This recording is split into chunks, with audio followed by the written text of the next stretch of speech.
the motionless bridge. High on the hills, where the wind caressed the rice fields and the river serpentined between the stones, two monks crossed a wooden bridge. The day was clear, but the wind danced with force, shaking the leaves of the trees and making the surface of the water tremble. As they walked, they noticed a flag at the nearby temple, fluttering vigorously. "Look how the flag moves," said the first monk, pointing at it. The second monk shook his head. "It is not the flag that moves, it is the wind that moves it." The first monk frowned. If there were no wind, the flag would remain still. It's obvious that the flag moves because the wind moves it. The second monk calmly replied, "The wind is invisible. We only know it because it moves things. But the movement we see is that of the flag. It is the flag that moves." The debate continued as they crossed the bridge, their voices blending with the sound of the flowing water below. Halfway across the bridge, they met the temple master, sitting silently with his eyes half closed, as though listening to the murmurs of the world.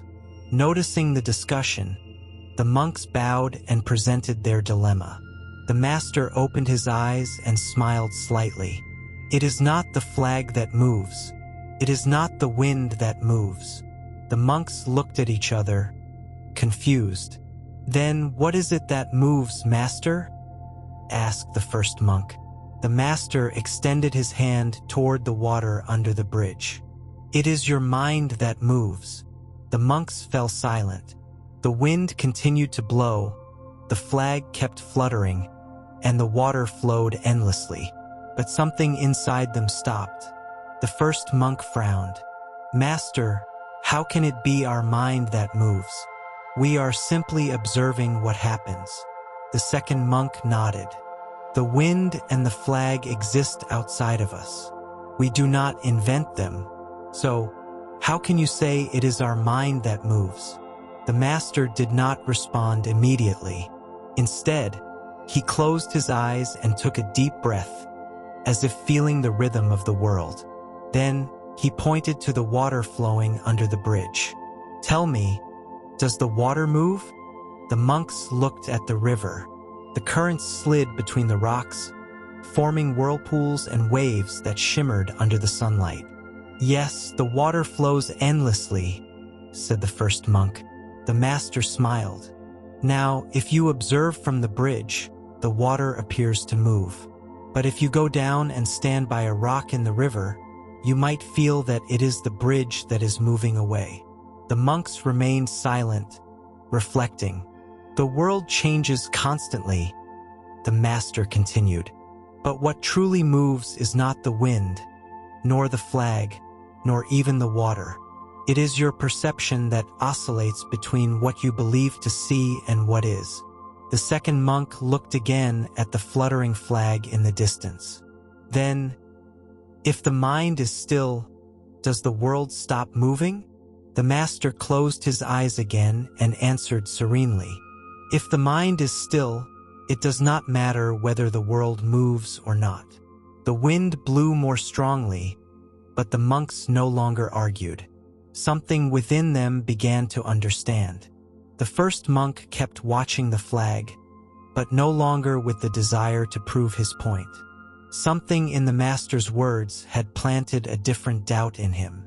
"Master," he said after a moment of silence, "if everything depends on perception, how can we know what is real?"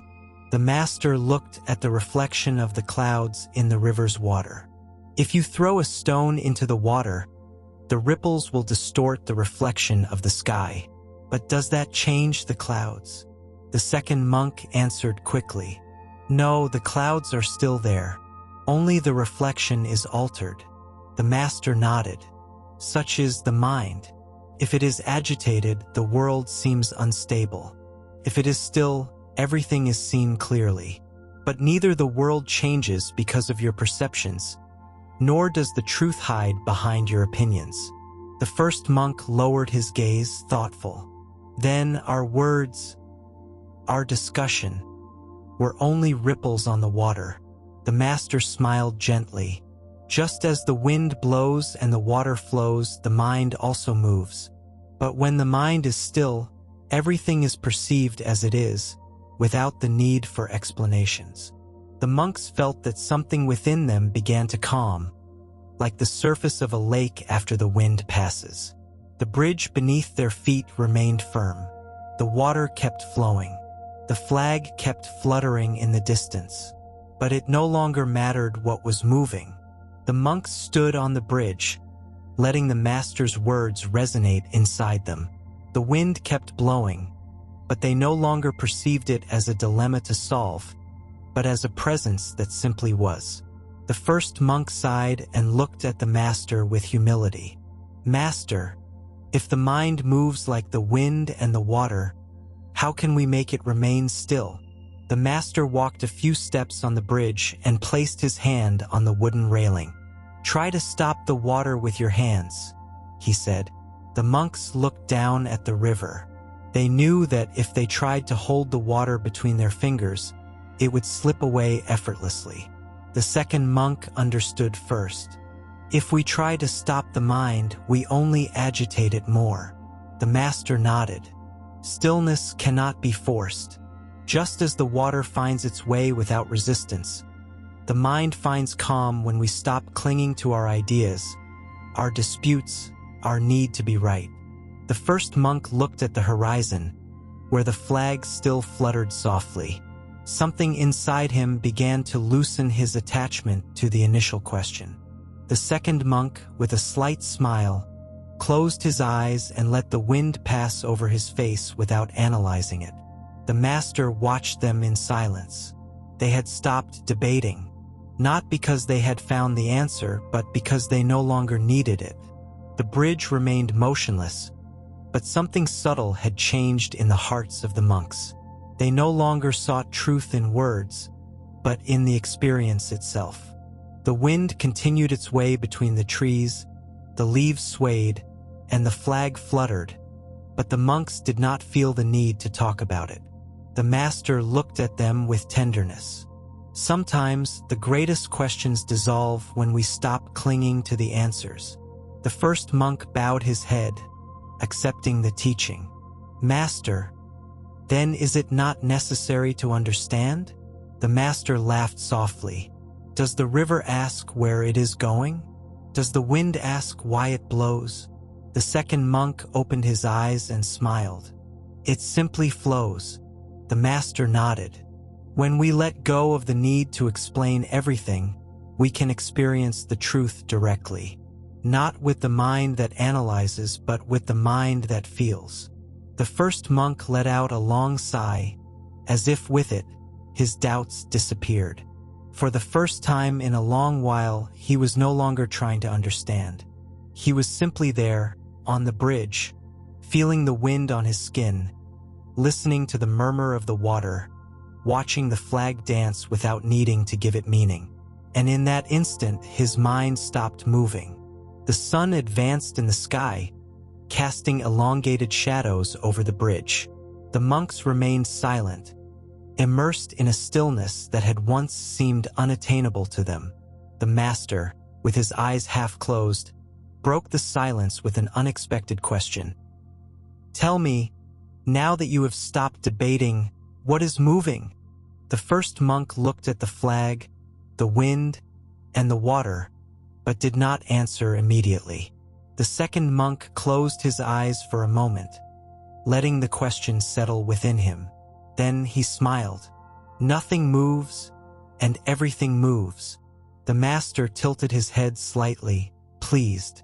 The first monk reflected on this answer.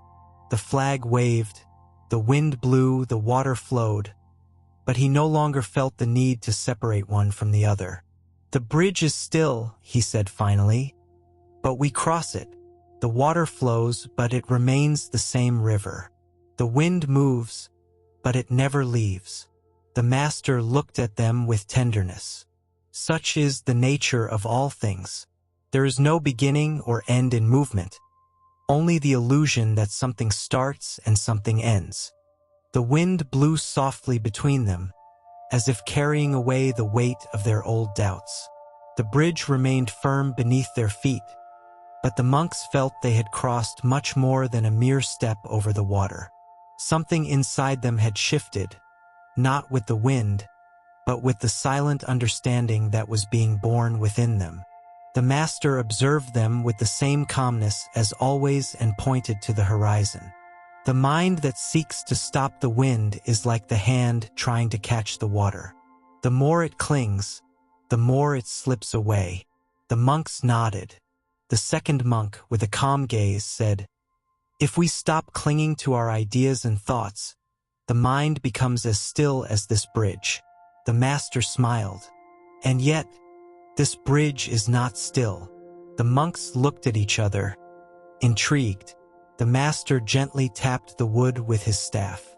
Over time, the wood wears down, the stones erode, the river carves new paths.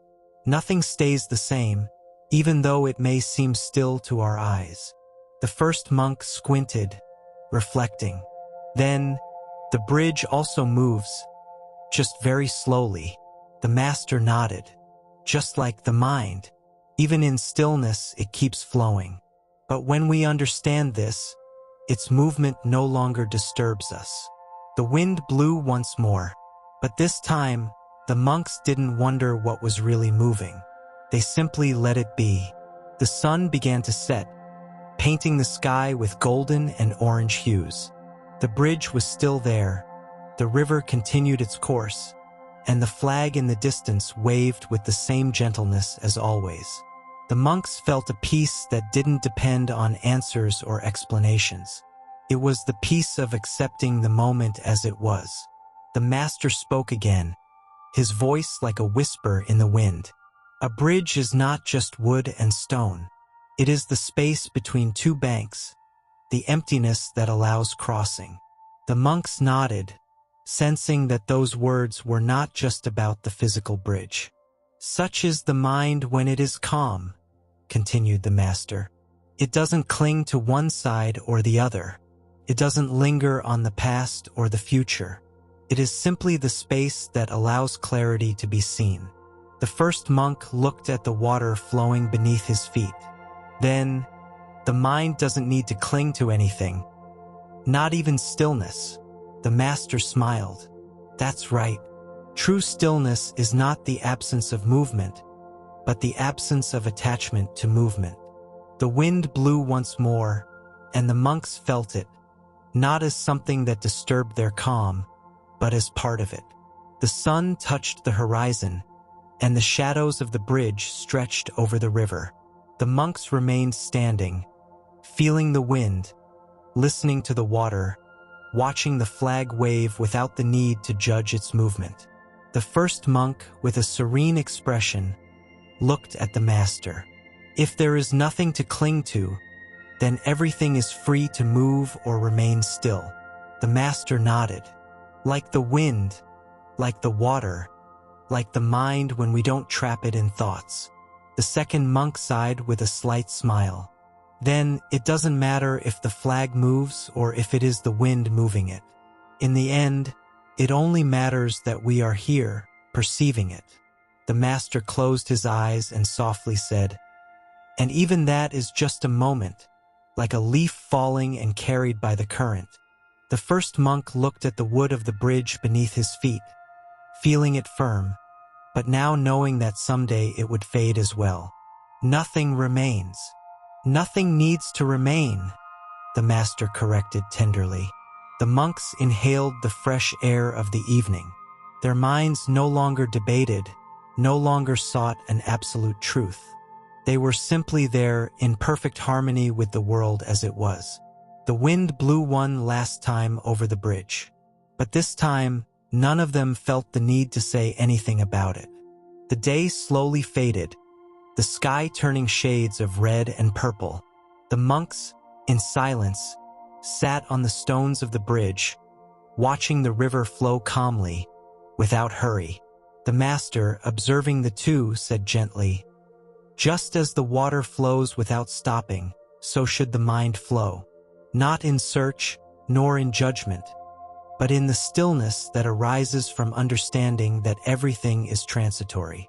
The first monk, with a slight smile, finally felt what the master had meant. There were no more questions. "Everything is just a flow," he said, as if speaking to himself. The second monk nodded and added, "A flow that doesn't need to be stopped or understood." The master looked at them with satisfaction, knowing that words were no longer necessary. Understanding had already come, not through thought, but through direct experience, clear perception without interference. The wind blew gently, the shadows grew slowly, and the bridge, the river, the flag, all remained in place.